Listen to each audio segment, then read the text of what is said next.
রাজ্যে বর্তমানে চলছে এসআইআর এর হিয়ারিং পর্ব।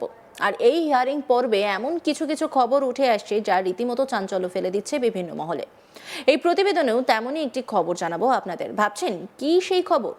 সেটাই বলি আপনাদের।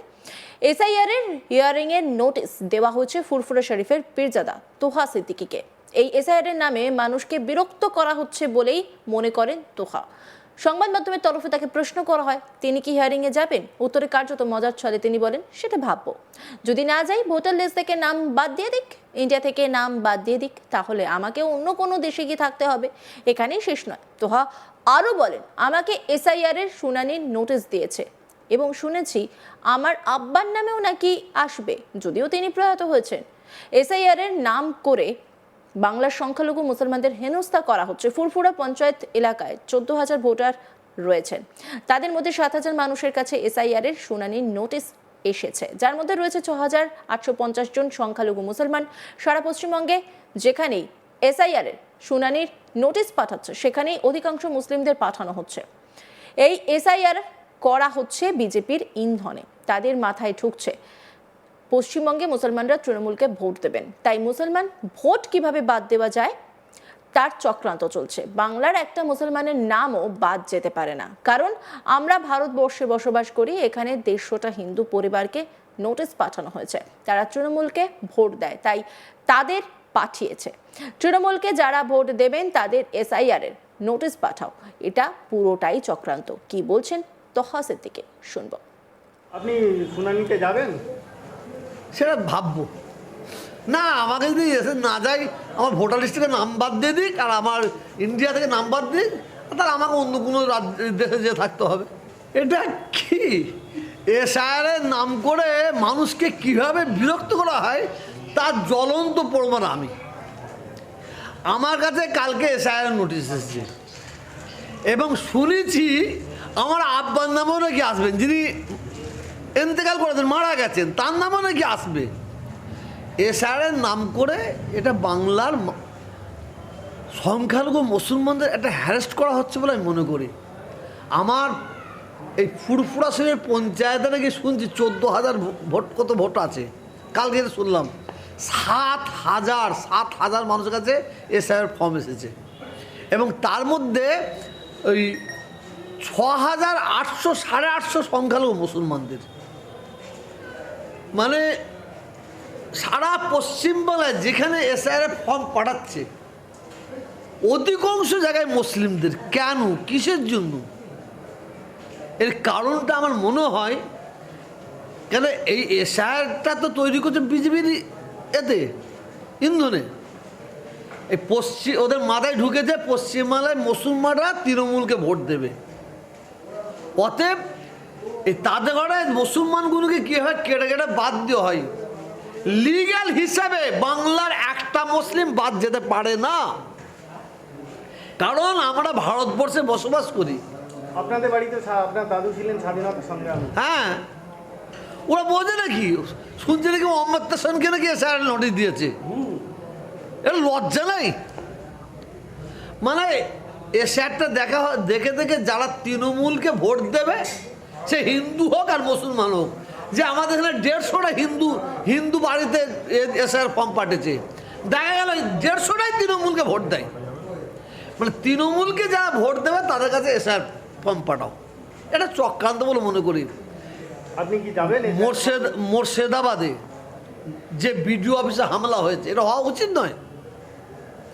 পুলিশের গাড়িতে যে হামলা হয়েছে, এটা হওয়া উচিত নয়। কিন্তু মানুষ আজ করছে কেন, কিসের জন্য? ধৈর্যের ভাত ভেঙে দিচ্ছে, ধৈর্যের ভাতটা ভেঙে দিয়ে আজকে মানুষ আইনকে হাতে নিয়ে নিচ্ছে। এটা অন্যায় অবশ্যই, কিন্তু কেন করছে, কিসের জন্য করছে, এটা ভাবার দরকার আছে বলে মনে করি। আপনি শুনানিতে যাবেন? সেটা ভাববো না। আমাকে যদি এসে না যাই, আমার ভোটার লিস্ট থেকে নাম বাদ দিয়ে দিক আর আমার ইন্ডিয়া থেকে নাম বাদ দিক, তাহলে আমাকে অন্য কোনো দেশে যেয়ে থাকতে হবে। এটা আমার মনে হয় অন্যদিকে তৃণমূল বিধায়ক জাকির হোসেনকে এসআইআর সংক্রান্ত হিয়ারিং এ ডেকে পাঠানোয় চরম চাঞ্চল্য ছড়িয়েছে রাজ্য রাজনীতিতে। ঘটনায় ক্ষোভ উগরে দেন তিনি। বিধায়ক বলেন, এটা শুধু আমার ব্যক্তিগত অপমান নয়, এটা দেশের লজ্জা, বাঙালির লজ্জা এবং ভারতবর্ষের লজ্জা। কি বলছেন তিনি, শুনবো।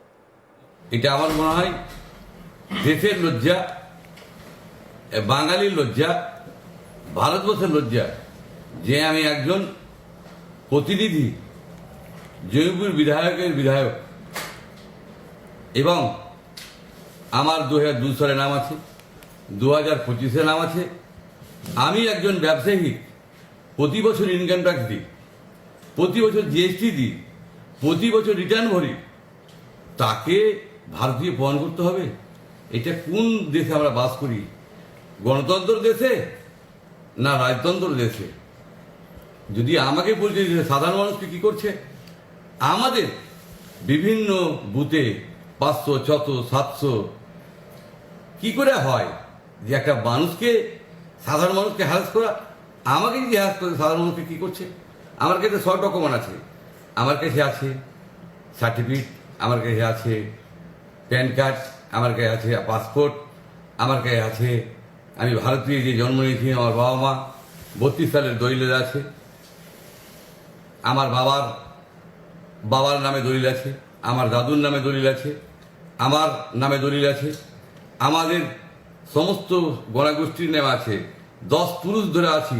আমার মনে হয় না যে খুব কম লোকের কাছে আছে যে সেই জমির দলিল এবং এই এত কাগজপত্র। আমাকে যদি ডাকে তাহলে সাধারণ মানুষকে কি করছে? এটা আমরা মনে করি এটা লজ্জা একটা নির্বাচন কমিশনকে, জ্ঞানেশ কুমারকে একটা লজ্জা হওয়া উচিত যে আমাদের মতো লোককে এসআই ডাকছে। আমরা মনে করি যে ভারতে বাস করে যে আমরাকে পরাধীন মনে হচ্ছে, তা আজকে পরাধীনের দিন দেখতে হচ্ছে। আমরা চাই যদি আমাকে ডাকে সাধারণ মানুষকে কীভাবে হ্যারাস করছে, এবং নিজে এআই কী করে করেছে জানি না, এআই কেন ভুল আসবে? আপনারা দেখছেন 2025 নাম ঠিক আছে, 2002 নাম ঠিক আছে। আপনারা দেখছেন আমার এখানে এমএলএ কার্ড আছে, আমার এখানে ভোটার কার্ড আছে। আপনারা দেখুন কোন জায়গায় আমার ভুল আছে, আমাকে ডাকা কেন হলো? এবং আমি মনে করি যে এটা ভারতের লজ্জা, জ্ঞানেন্দ্র কুমার যে নির্বাচন করেছে তার লজ্জা। এবং যেটা বলছে এসআর, কোথায় এসআর সংবিধানে লেখা আছে বলুন তো? যে মানুষ আগে, মানুষের জন্য সব কিছু। তো ওনার জন্য যদি মানুষ হয় তো দেশটা কোথায় যাবে বলুন? আজকে গণতন্ত্রটা গেল কোথায়? গণতন্ত্রকে ধ্বংস করা হয়েছে। আমি মনে করি সমস্ত মানুষকে ডেকে, হিন্দু মুসলিম, আপনারা দেখেছেন দেবকে ডেকেছে, আপনারা দেখেছেন যে নোবেল জয় একজন অমৃত্য সেনকে ডেকেছে। তা আমরা তার ধিক্কার জানাচ্ছি এবং সমস্ত নির্বাচন অনুষ্ঠানে ধিক্কার জানাই যে এই ধরনের আমাদের সঙ্গে আচরণ করছে। আমরা সবসময় মানুষের হয়ে কাজ করে এসেছি এবং আমাকে পরিচয় দিতে আমি ভারতীয়। এবং নির্বাচন কমিশন কোথায় অধিকার পাই যে একজন মানুষকে তার নাগরিকত্ব দিবে এবং না দিবে কি দিবে না নির্বাচন কমিশন নির্ধারিত করবে? এটা যদি দেশে তাড়াবে কি তাড়াবে না, তার জন্য ভারত সরকার সেই আইনটা তৈরি করতে হবে। তাই তৈরি না করে জ্ঞানেন্দ্র কুমার কী করে করে নির্বাচন কমিশন, তাকে আমরা ধিক্কার জানাই। আমরা চাই যে সঠিকভাবে মানুষকে হ্রাস না করে সঠিকভাবে সমস্ত মানুষকে নাম তুলে দেওয়া হয় এবং অযথা হয়রান না করা হয়। তাই আমি তাদেরকে ঘৃণা যাচ্ছি এবং আমার নিজেকে লজ্জা লাগছে। আমি লজ্জিত যে আমি ভারতীয় হিসাবে আমাকে যেতে হবে। নোটিশ কি আপনাকে করেছে? অবশ্যই নোটিশ করেছি। বলে কথাই ডেকেছে। দেখুন ডেটটা আমি দেখিনি, আমার মনে হয় 27 ডেকেছি। আমি বলেছি 27 আগে অ্যাডভান্স করে দেওয়া হোক, আমাকে আগে ডেকে দেওয়া হোক, আমাকে যা চাইবে সেটা আমি দিতে রাখবো। অন্যান্য খবরের আপডেটের জন্য অবশ্যই নজর রাখুন আজ তাক বাংলার ইউটিউব স্ট্রিমিংয়ে। লাইক, কমেন্ট, শেয়ার এবং সাবস্ক্রাইব করতে ভুলবেন না।